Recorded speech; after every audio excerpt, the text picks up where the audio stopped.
야구 경기를 보면은요, 특정 타자가 공을 치면은 그 선수의 어떤 그 상황에 따라서 한쪽으로만 공이 향하기도 합니다. 이를테면 좌타자가 공을 당겨 칠 때에 그 그라운드의 우측으로 공이 향할 수밖에 없습니다. 상대편에서 이런 그 선수의 특징을 알고는요, 미리 수비수를 그쪽에 집중적으로 배치하기도 합니다. 일명 수비 시프트라고도 합니다. 그래서 간혹 경기를 이렇게 보면은 외야수가 4명이 되기도 하고요. 또 3루수가 2루 자리에 와서 수비를 하기도 합니다. 근데 신기하게 거의 백발백중 이 수비 시프트가 들어맞습니다. 자, 그렇다면 저와 여러분들도 삶 속에서 때로는 좀 이런 시프트를 가동해야 될 필요가 있지 않겠습니까? 특별히 저와 여러분들은 코로나라는 이 전대미문의 큰 위기의 상황을 지나고 있습니다. 그러면서 어떻게 하면 그 어떤 위기 상황에서도 흔들리지 않는 안전한 그런 삶의 시프트를 가동할 수 있을까? 또 한 치 앞을 내다볼 수 없는 이 너무나도 변화무쌍한 시대에 그 모든 변화를 다 대비할 수 있는 그런 시프트를 가동할 수 있을까? 저와 여러분들의 고민이 아닐 수 없습니다. 자, 그런데 저와 여러분들이 정말로 이 코로나를 지나면서 생각해야 될 것이 있는데, 하나님께서 어쩌면 이 코로나라는 상황을 통하여서 그동안 우리가 벗어나 있었던, 본래 있어야 될 그 자리인데 벗어나 있었던 그 자리로 다시 우리를 돌이키시려고 이 코로나를 허락하신 것이 아닐까라는 것입니다. 그렇죠? 이 코로나라는 상황을 지나면서 다시 한번 적어도 우리 그리스도인들이 있어야 될 삶의 그 자리, 변함없이 지켜야 될 그 삶의 자리를 생각하게 됐다는 겁니다. 말씀드린 것처럼 하나님의 아들 예수 그리스도는 이 땅에 하나님 나라를 이루기 위하여 오셨습니다. 당신의 공생의 전체를 그 하나님 나라를 위해 사셨고, 특별히 십자가의 죽으심과 부활하심으로 정점을 이루시게 되었습니다. 부활하고 승천하시기 전까지도 40일간 이 땅에 계시면서 제자들에게 그 하나님 나라의 일을 말씀하셨어요. 특별히 오늘 우리가 읽은 마태복음 6장, 5장, 6장, 7장 함께 예수님의 산상수훈으로 일컬어지고 있습니다.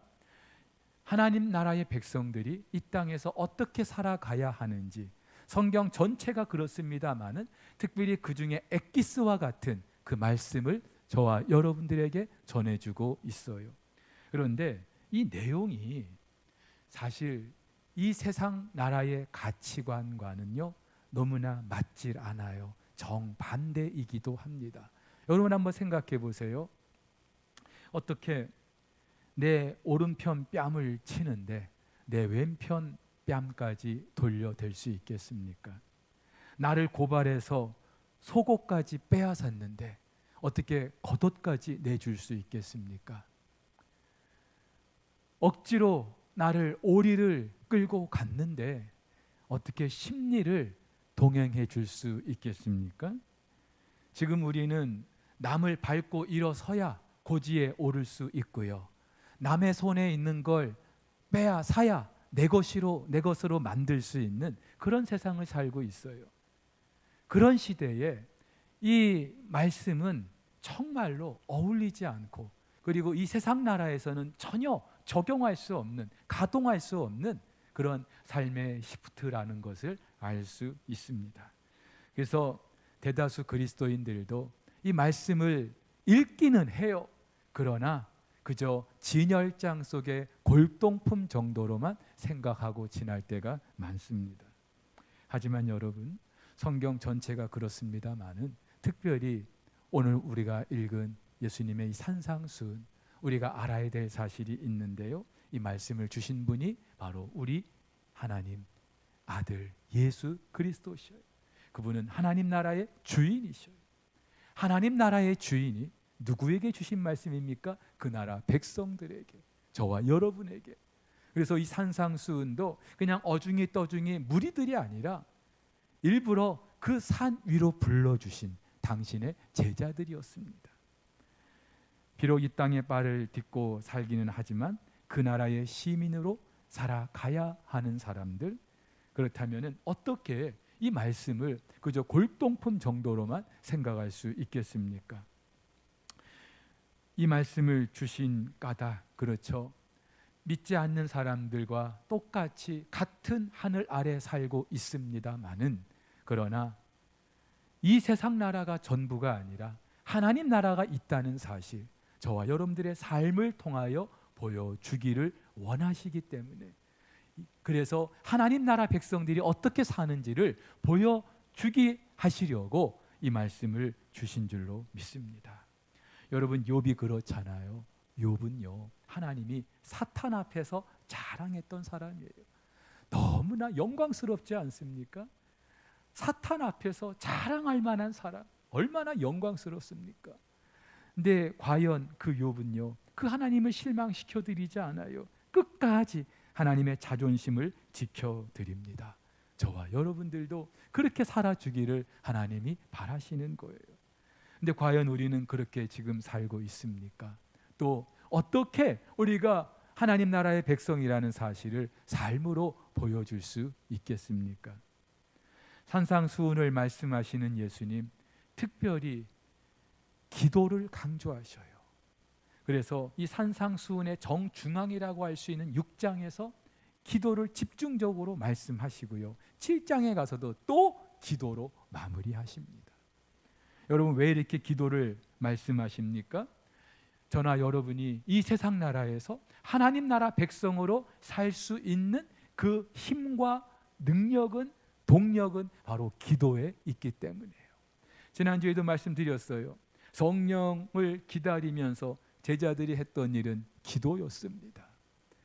무식하고 천했던 그 갈릴리 사람들이 예수님의 증인으로 살아내기 위해서는 기도가 절대적이었기 때문에, 상하고 깨진 그들의 관계가 하나 될 수 있었던 것은 바로 기도의 능력이기 때문이에요. 그런데 여러분, 한편으로는 이 기도를 통하여서 그 사람의 삶의 시프트가 어떤 것인지를 알 수 있기 때문입니다. 다시 말해서 그 사람의 기도를 보면은, 아, 이 사람이 무엇에 관심이 있구나, 아, 이 사람이 하나님 나라의 백성이구나 알 수 있기 때문이라는 거예요. 물론 이 기도는요, 우리 그리스도인들뿐만이 아니라 다른 종교에서도 하고 있는 것이죠. 아니, 믿지 않는 사람들도 본능적으로 기도는 합니다. 그런데 그들의 기도와 다른 게 있어요. 적어도 우리 그리스도인들의 기도는 그들과 다른 게 있는데, 첫 번째로는요, 기도의 대상이 다릅니다. 세상에 믿지 않는 사람들은 그저 존재하지도 않는, 그리고 그 정체가 무엇인지도 모르는 그런 어떤 절대자, 초월자에게 기도할 뿐입니다. 당연히 그 절대자라는 존재와 아무런 관계가 없어요. 그렇기 때문에 전적으로 기도하는 사람의 열심과 노력에 따라서 기도 응답이 결정된다고 생각하는 거예요. 갈멜산의 바알의 선지자들이 자기 몸을 자해하면서까지 기도했던 이유가 바로 그 때문이죠. 하지만 우리는 다르죠. 우리 기도를 받으시는 분, 우리 기도를 들으시는 하나님은 온 우주 만물의 주인이시고 창조주 되시는 우리 아버지 하나님이신 줄 믿으시기를 바랍니다. 아울러서 또 하나 다른 게 있어요. 기도의 내용이 다릅니다. 여러분, 세상에 믿지 않는 사람들의 기도는 어떤 것입니까? 대부분 다 이 땅에서 성공하고 출세하게 해달라는 거예요. 잘 먹고 잘 살게 해달라는 거예요. 이유가 있죠. 그들에게는 이 세상 나라가 전부이기 때문에. 그러나 하나님 나라가 있는 저와 여러분들의 기도는 그들과 다를 수밖에 없어요. 왜냐하면 세상 나라가 전부가 아니기 때문에. 우리 삶의 승부는 이 땅에서 잘 먹고 잘 사는 것에 있지 않기 때문에 당연히 우리가 기도하는 그 제목도 내용도 다를 수밖에 없는 거예요. 여러분, 기도만 봐도 그 사람이 어떤 사람인지, 과연 하나님 나라를 품고 있는 사람인지를 알 수 있는 거예요. 근데 이 코로나라는 기간을 지나면서 잠시 어쩌면 저와 여러분들의 그 기도가 흐트러졌을 수 있어요. 그래서 오늘 다시 한번, 비록 우리가 코로나라는 큰 위기의 상황을 지났지만 그러면서 더 분명하게 우리가 붙잡아야 될 삶의 시프트 무엇인지 우리의 기도를 통해서 함께 나누기를 원하는데, 첫 번째는요, 무엇을 청원하기 이전에 감사하는 기도입니다. 사실 우리가 기도하면은요, 무언가를 구하는 것이라고 생각합니다. 틀린 말이 아니죠. 예수님께서도 구하라 주실 것이라고, 찾으라 찾을 것이라고, 문을 두드리라 열릴 것이라고, 필요한 것을 구하는 것으로 우리는 그렇게 기도를 이해합니다. 그러나 적어도 하나님 나라의 백성들은 구하기 이전에 해야 될 일이 있어요. 감사하는 것인 줄 믿으시기를 바랍니다. 왜 그렇습니까? 우리의 기도를 들으시는 그 하나님이요, 우리 아버지이시기 때문이에요. 우리는 지금 아버지에게 기도를 하고 있기 때문이에요. 근데 그 아버지는요, 온 우주 만물을 지으신 창조주 하나님이셔요. 우리는 죄와 허물로 죽었던 사람들입니다. 본질상 진노의 자녀였고요, 하나님의 원수였어요. 그런데 하나님을 아버지라고 부를 수 있게 된 줄 믿으시기를 바랍니다. 그 아들 예수 그리스도를 십자가에 내주심으로 이 엄청난 은혜를, 특권을, 영광을 허락해 주신 거예요. 그래서 저와 여러분들은요, 기도의 자리에서 아버지, 아버지라는 그 이름만 불러도 감사할 수밖에 없는 거예요. 바울도 이 사실을 알았어요.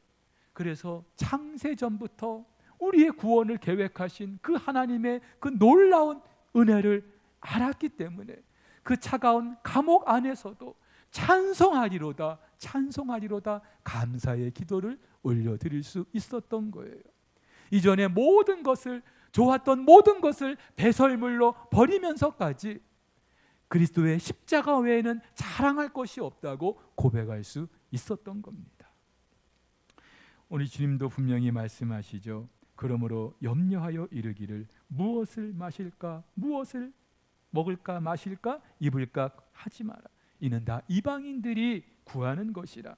너희 하늘 아버지께서 이 모든 것이 너희에게 있어야 할 줄 아시느니라. 예수님께서는요, 하나님 나라 백성들이 드려야 될 그 기도를 가르쳐 주시면서 제일 먼저 뭐라고 기도하게 하십니까? 하늘에 계신 우리 아버지요, 아버지요. 하나님이 하늘에 계신다는 거는요, 우리 인간과는 상대조차 할 수 없는 절대자, 초월자. 예? 그런데 그 하나님이 우리 아버지라고요. 아버지라고 부르라고요.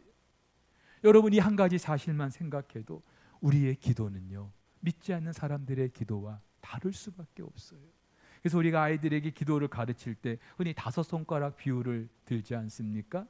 제일 먼저요, 하늘에 계신 하나님 아버지, 하나님 아버지. 그리고 하는 게 뭐예요? 감사합니다. 감사합니다. 사랑하는 우리 성도 여러분, 하나님이 우리 아버지라는 사실, 우리의 기도를 들으시는 분이 우리 아버지라는 이 사실만으로도 저와 여러분들의 기도는요, 세상 사람들과 다를 수밖에 없는 거예요. 그런데 우리 하나님은요, 아버지 되시면서 무엇보다 우리의 모든 필요를 다 알고 계셔요. 알기만 하시는 게 아니라 필요에 따라서 채워주셔요. 여러분, 어떤 부모가 자식이 학비 때문에 발을 동동 구르는데 태평하게 나 몰라라 할 수 있겠어요? 어떤 부모가 자식이 지금 열이 펄펄 끓고 있는데 한가하게 낮잠이나 쿨쿨 잘 수 있겠어요? 여러분, 세상 모든 자녀들의 문제는요, 아비의 문제입니다. 내 문제는 그래서 아버지 되시는 하나님의 문제인 거예요. 적어도 우리 그리스도인들은 이런 자부심을 가져도 되는 줄 믿으시기를 바랍니다. 지금 내 문제가 아무리 하찮은 것이라 할지라도, 지금 이 문제 때문에 내가 힘들고 괴로워하고 있다면 우리 하나님 아버지도 동일하게 괴로워하고 계시고 아파하고 계시고 이 문제를 외면하지 않으시는 줄 믿으시기를 바랍니다. 지난 주간에 시편 83편을 묵상했어요. 이 시는요, 이스라엘 주변에 여러 나라들, 성경에는 10개 나라가 연합해서 동맹하여서 이스라엘을 공격하고 있어요. 한두 나라도 아니라 10개 나라가 동맹을 해서 공격하고 있습니다. 얼마나 숨막히는 상황이에요. 얼마나 두렵고 걱정되고 염려가 되는 상황입니까? 근데 이때 시인이 어떻게 기도합니까? 이스라엘을 공격하는 그 연합군을 일컬어서 저들은 주의 대적들입니다. 주를 미워하는 자들입니다. 그렇죠? 이스라엘을 공격하는데 저들이 주의 대적이라고요. 주를 미워하는 자들이라고요. 그러면서 이스라엘을 가리켜 우리는 주의 백성입니다. 주께서 숨기신 자들입니다. 숨겼다라고 하는 것은 보물이라는 말이에요. 한마디로 이 시인은 지금 이스라엘이 그토록 어려운 상황에 처해 있는데 이 문제는 단지 우리만의 문제가 아니라 이 백성들의 아버지 되시는 주인 되시는 하나님 당신의 문제입니다. 지금 이 문제를 하나님께로 올려드리고 있는 겁니다. 사랑하는 성도 여러분, 그렇다면요, 오늘 저와 여러분들의 그 어떤 문제도 내 문제가 아니에요. 아버지의 문제인 거예요. 아무리 우리가 밤잠 이루지 못하고 침상에 눈물로 적신다 할지라도 아버지 우리 하나님은요, 저와 여러분들의 그 어떤 고통과 아픔을 외면하지 않으시는 줄 믿으시기를 바랍니다. 그래서 바울도 이렇게 말해요. 아무것도 염려하지 말고 다만 모든 일에 기도와 간구로 너희 구할 것을 감사함으로 아뢰라. 감사함으로 아뢰라. 그리하면 모든 지각에 뛰어난 하나님의 평강이 그리스도 예수 안에서 너희 마음과 생각을 지키실 거라고요. 여러분 그렇죠? 기도하면 문제 다 해결해 주셔요. 하나님이 우리 아버지시기 때문에. 그런데 저와 여러분들이 기도회 자리에서 아버지 하나님을 부르면서 감사하며 기도할 때에 저와 여러분들이 누리는 축복이 있는데 걱정했던 것, 염려했던 것, 그 모든 것들이 눈 녹듯 다 사라져버리고 우리 안에 어느 순간 하나님 주시는 기쁨과 평강으로 충만하게 된다는 사실입니다. 여러분이 이 은혜를 누릴 수 있기를 축복합니다. 적어도 우리 그리스도인들만이 기도의 자리에서 누릴 수 있는 은혜이고 축복인 줄로 믿습니다. 자, 그런데 여러분, 우리 그리스도인들의 기도는 다른 것이 또 있어요. 감사함으로 기도하되 우리도 구해야 될 것이 있죠. 그런데 내 뜻이 아니라 하나님의 뜻을 구하는 사람들이 하나님의 백성들이에요. 얼마 전에 미국의 그 리더십의 대가 존 맥스웰 목사님의 강의를 들었습니다.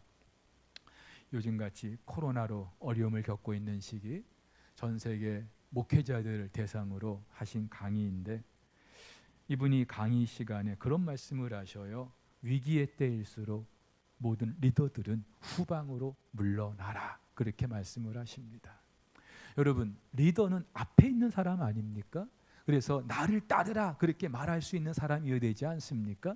그런데 오히려 후방으로 물러나래요.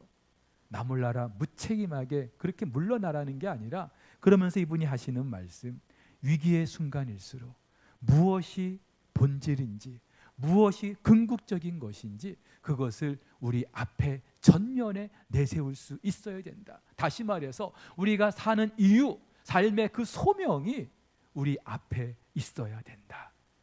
위기의 순간일수록. 그렇지 않습니까? 보통 위기의 때 우리는 그 위기를 모면하려고 꼼수를 부릴 때가 많이 있어요. 중요한 것을 잠시 내버려 두고 그 위기를 모면하려고 할 때가 많이 있어요. 그런데 그럴수록 일이 더 꼬일 수밖에 없는 거죠. 그리고 그 위기를 허락하신 하나님의 의도도 아닌 거예요. 바울이 그렇게 살았어요. 여러분, 바울이 3차 전도 여행을 마치고 예루살렘을 향하여 가고 있습니다. 그런데 성령께서 말씀하셔요. 너 예루살렘에 가면은 거기서 체포될 거야. 곤욕을 치르게 될 거야. 주변에 바울을 아끼는 사람들도 가지 마세요, 가지 마세요 말들을 하고 있습니다. 그런데 이때 바울이 아주 유명한 말을 남기죠. 내가 달려갈 길과 주 예수께 받은 사명 곧 하나님의 은혜의 복음을 증언하는 일을 마치려 하면은 나의 생명조차 조금도 귀한 것으로 여기지 아니하노라. 그렇습니다. 바울은요, 그 위기의 순간에 자기가 사는 것을 목적으로 하지 않았어요. 살아남는 것이 목적이 아니라 위기의 순간일수록 내가 무엇을 위해 살아야 되는지 다시 한번 자신의 그 삶의 소명을 앞에 두었던 사람이 바울이었어요. 사실 평상시도 그렇게 살았어요. 그러나 위기의 때 바울은 더 분명하게 자신이 가동해야 될 그 삶의 시프트를 분명하게 했다는 사실입니다.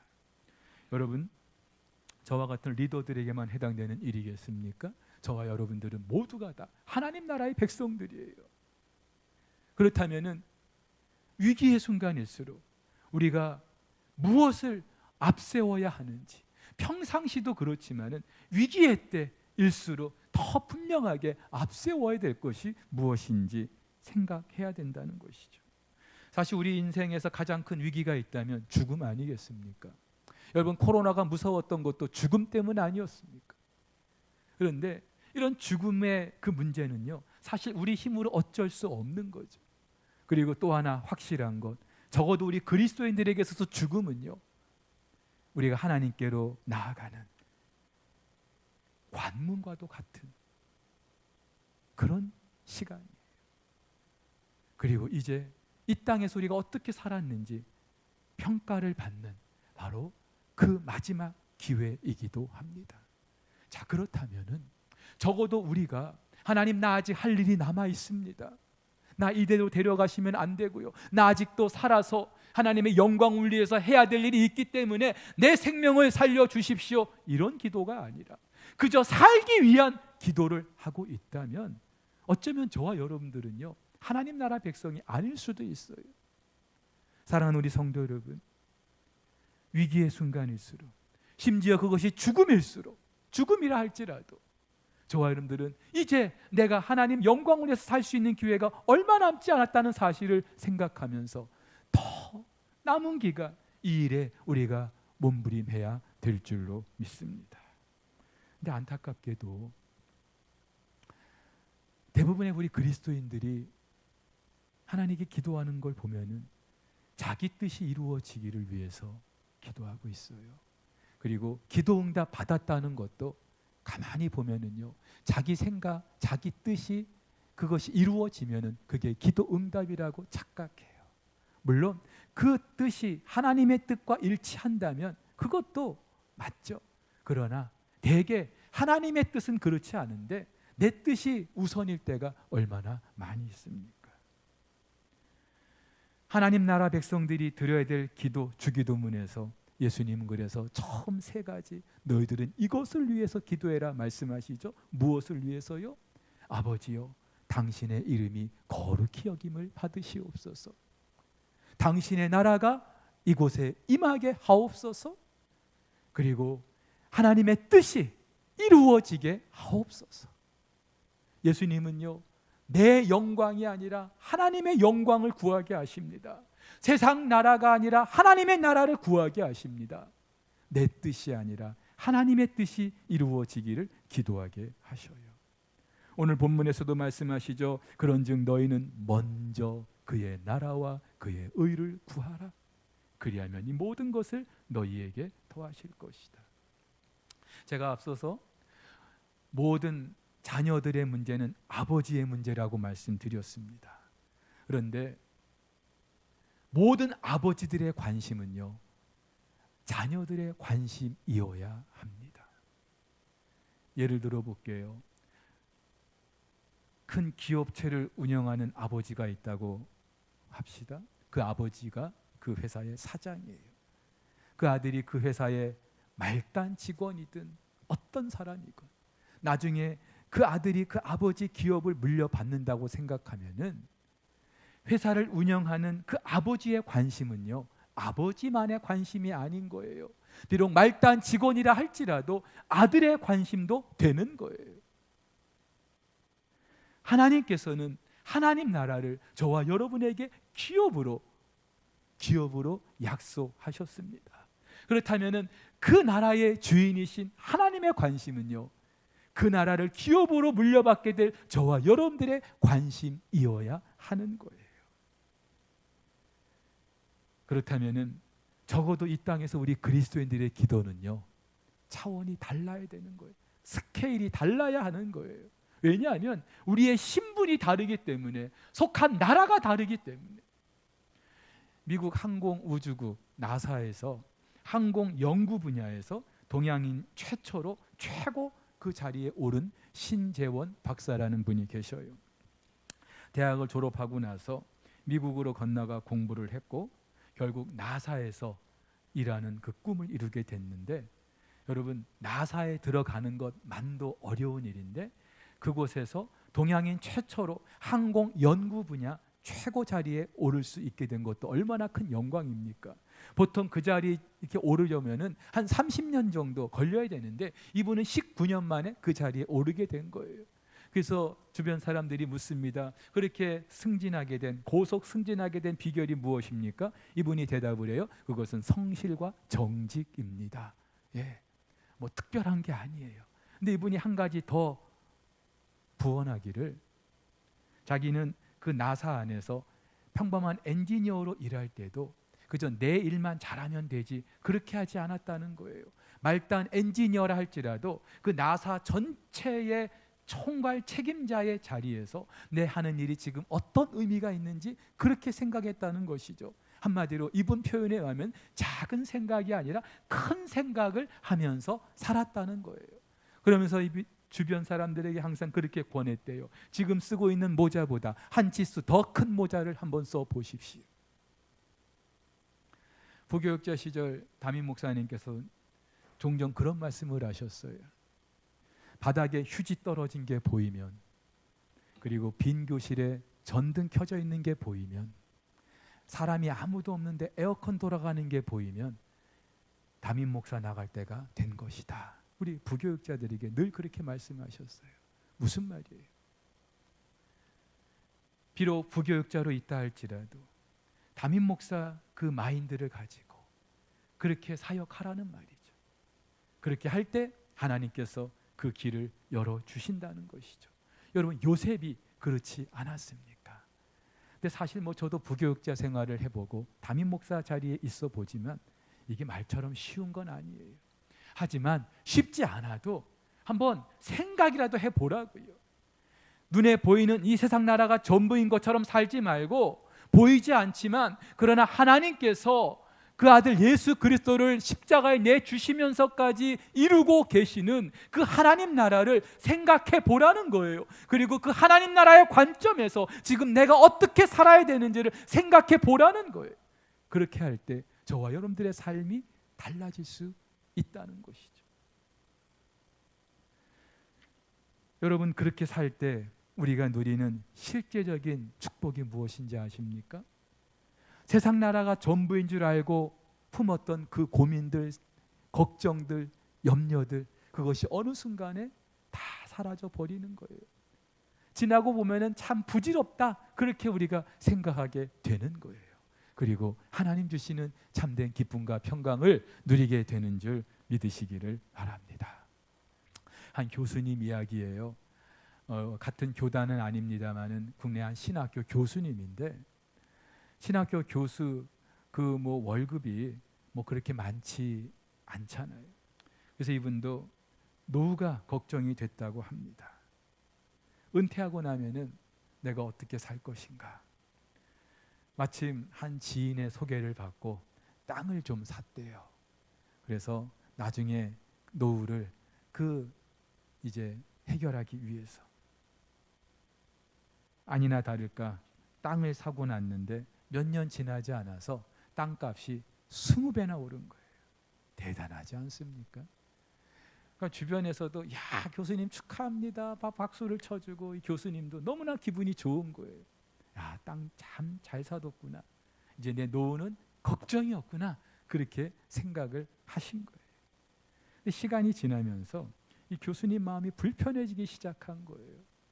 내가 그래도 신학교 교수인데, 신학생들을 가르치는 선생인데, 아니 다 떠나서 예수 믿는 사람인데 고작 내가 땅값 오른 것 가지고 이것이 내 노후를 책임져 줄 줄 알고 이것 때문에 내가 지금 기뻐하고 있다니 너무나 본인이 부끄러워진 거예요. 사실 여러분 감사한 일일 수도 있잖아요. 그런데 교수님은 적어도 하나님 나라를 가르쳤던 교수가,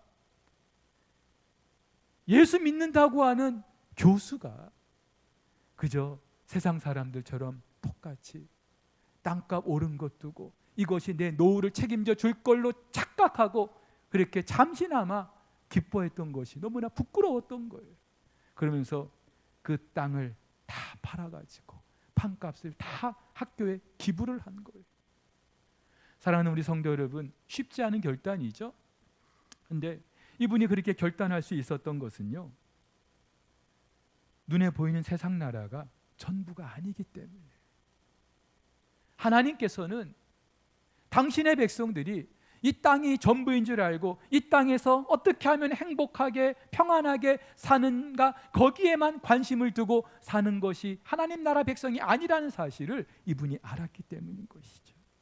근데 참 감사하게도 그렇게 어려운 결단을 하고 났는데도 이분의 마음에 하나님 주시는 그 기쁨이 평강이 이루 말할 수 없었다는 거예요.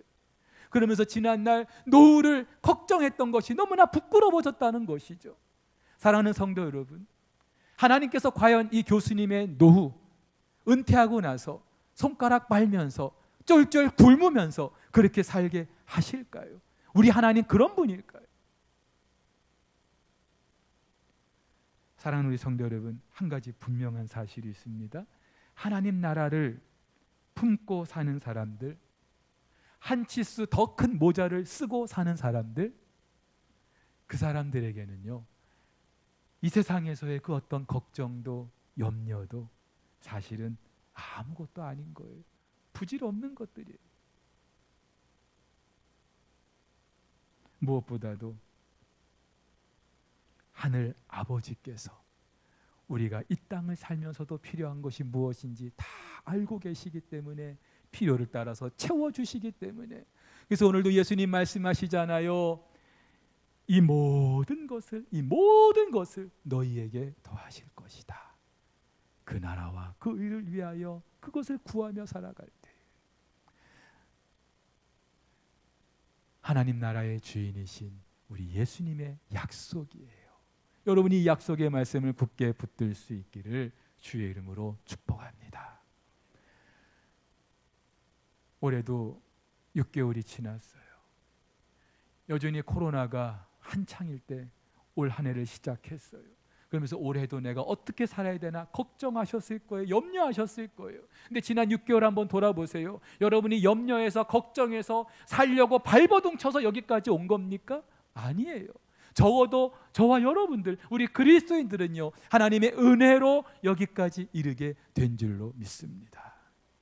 그렇다면 그 하나님께서 이 남은 한 해도, 아니 이 코로나보다 더 큰 위기가 주어진다 할지라도 적어도 이 땅에서 저와 여러분들이 하나님 나라의 백성으로 살게 주실 줄로 믿습니다.